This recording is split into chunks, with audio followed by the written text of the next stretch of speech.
ଯିବା ଯିବା ଯିବା ଯିବା हाँ ठीक ना परिचय दे କୁହ ମଧୁସ୍ମିତା ପଣ୍ଡା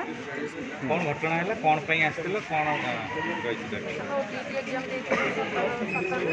ଆମର ବର୍ଷା ଆଉ ଲାଇନ୍ ଯୋଗୁଁ ଆମର ପୁରା 1.5 ଘଣ୍ଟା ଲସ୍ ହେଇଗଲା କିନ୍ତୁ ଆମେ 23 ତାରିଖ ଧରି ଆସିଥିଲୁ ବିଏସ୍ସି ଅଫିସ୍କୁ କିଛି ଆମର 5 ଦିନ ଅପେକ୍ଷା କଲୁ କିଛି ରେଜଲ୍ଟ ଆସିଲାନି ସେଥିପାଇଁ ଆଜି ଆମେ ବାଧ୍ୟ ହେଇକି ଆମେ ଆସିଛୁ ଆମର ଯେହେତୁ 1.5 ଘଣ୍ଟା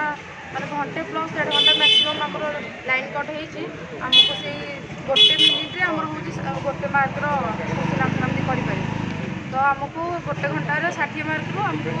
ଯେତିକି चिंता करी 20 ରୁ 30 मार्क भीतर ग्रेस देवाक चेष्टा करूँ जदि ना आम ये बसी रही आमको जे पर्यंत आम दाबी पूरण न पूर्व मुख्यमंत्री के शिक्षा मंत्री सी तो आमको प्रतिश्रुति देते मानने करेंगे कि 5 दिन तो बीतीगला रेजल्ट तो बाहर 10 तारीख भर डिक्लेयर होगा